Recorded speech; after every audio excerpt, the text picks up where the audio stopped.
नमस्कार दोस्तों, आज का सूचना समाचार देखते हैं। क्या खबर आई है?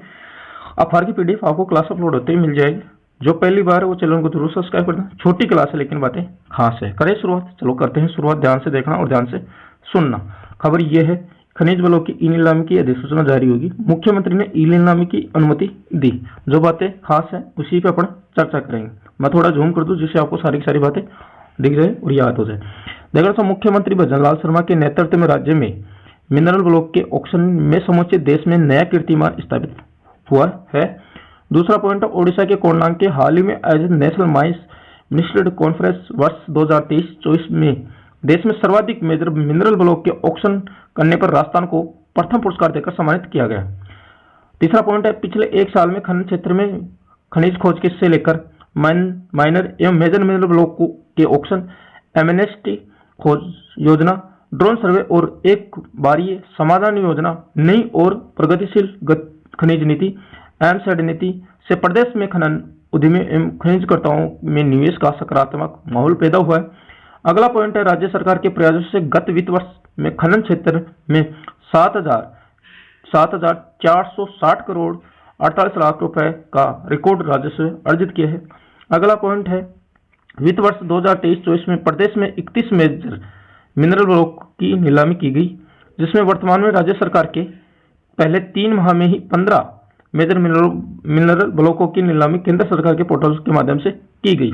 ये बातें हैं। मैं और थोड़ा जूम कर दूं जिससे आपको सारी की सारी बातें दिख जाए और याद भी हो जाए।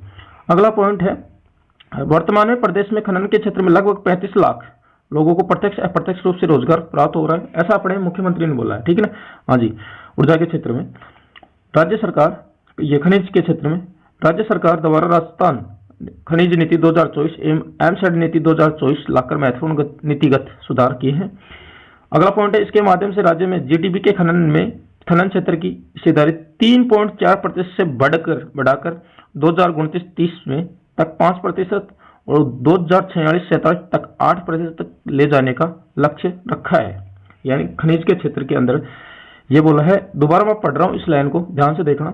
इसके माध्यम से राज्य जीडीपी में खनन क्षेत्र की हिस्सेदारी को 3.4% से बढ़ाकर वर्ष 2029-30 तक 5% और 2046-47 तक 8% ले जाने का लक्ष्य है। साथ ही इन नवाचारों से खनिज क्षेत्र में रोजगार सृजन को गति मिलेगी। ये बातें हैं जो खनिज के क्षेत्र में है। हाँ जी। अब देखना साहब, मैं थोड़ा जूम और कर दूं।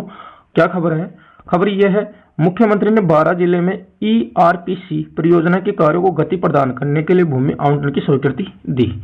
तो किन किन के लिए भूमि का आवंटन किया है मुख्यमंत्री ने, वो अपन इस क्लास के अंदर देखने वाले।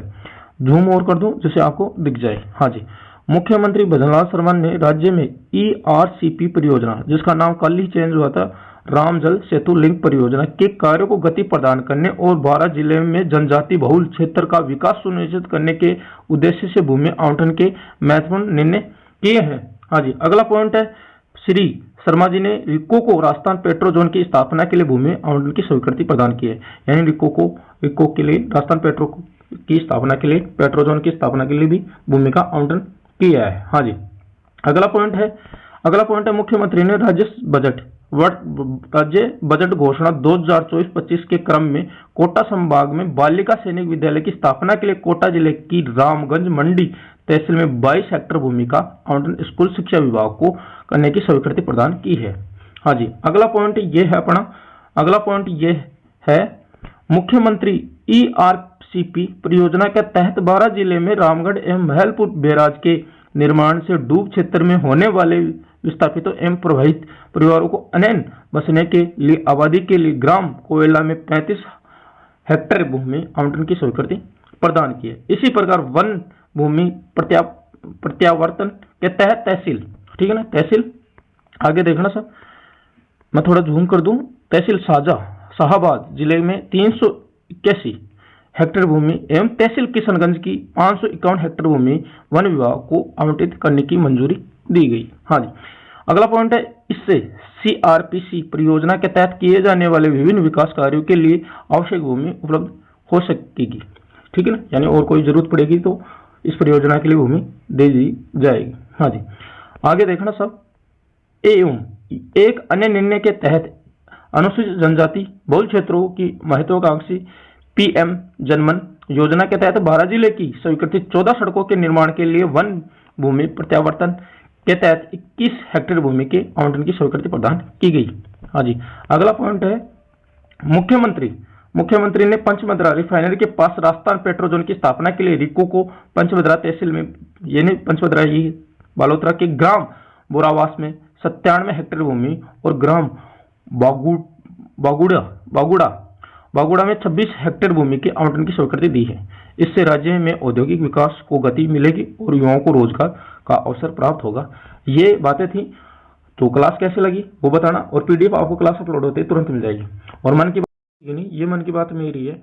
अगर आपको किसी टीचर की, कोई भी टीचर हो, मैं ये नहीं बोलता हूँ मेरी हो, ठीक है ना, किसी भी टीचर की हो, आप उस स्टूडेंट तक भेजो जो पढ़ रहा है, मेहनत कर रहा है, अपने लक्ष्य को प्राप्त करना चाहता है, उस तक भेजो जिससे वो जॉब लगे और उसका परिवार अच्छे से जीवन गुजारा कर सके। ठीक है दोस्तों, और ये शुरुआत आप करना। जय हिंद, जय भारत। पीडीएफ आपको क्लास अपलोड होते तुरंत मिल जाएगा। ठीक है दोस्तों।